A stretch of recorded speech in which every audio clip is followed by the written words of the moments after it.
Deux actions spirituelles fortes des personnes qui aiment toujours renvoyer à demain. Il faudrait savoir que le fait de renvoyer à demain fait partie des actions occultes les plus dangereuses qu'il existe. Parmi celles-là, tu vas retrouver la paresse. Celui qui aime renvoyer à demain est paresseux. Surtout quand il s'agira de mettre en action ce qu'il est censé faire.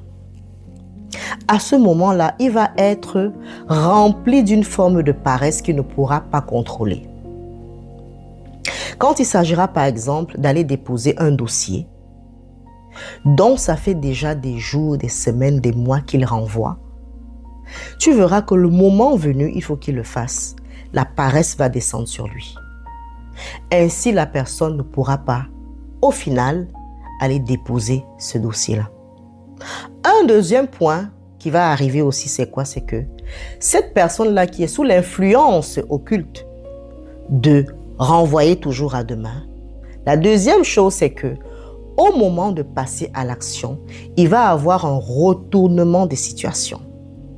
Quelque chose va arriver de telle sorte que quand il fallait qu'il aille faire son bain spirituel, par exemple, à ce moment-là, la paresse viendra en s'ajoutant avec l'oubli aussi.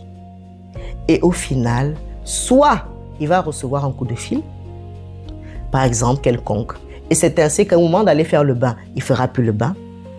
Soit il y a une autre situation qui va arriver. Donc le retournement des situations fait partie de la personne qui aime toujours renvoyer à demain. Maintenant, je vais te donner deux actions spirituelles qui vont t'aider à sortir de là. Il y en a plusieurs. Tu peux retrouver la vidéo entière directement sur ma chaîne YouTube, Oracle Divine Officiel, dans laquelle j'énumère jusqu'au bout plusieurs actions. La première action qu'il faudra que tu fasses, c'est qu'il faudra que tu fasses une rétrospection. On ne peut pas estimer une véritable libération sans prise de conscience. Il faut une prise de conscience ferme. Une fois que tu as appliqué la prise de conscience ferme de cela, il faut que tu te demandes pardon. Pardon pour le fait que tu n'aies pas mis en pratique.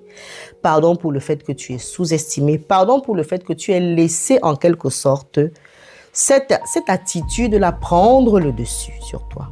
Il faut que tu te pardonnes là-dessus. Et une fois que tu t'es pardonné par rapport à cela, la suite maintenant, après par la suite, ce sera que tu vas commencer à mettre en pratique, que ce soit par petit, moyen et long terme, des réelles actions afin de pouvoir sortir de là et de positionner ce que tu devras faire. Si ce contenu te parle,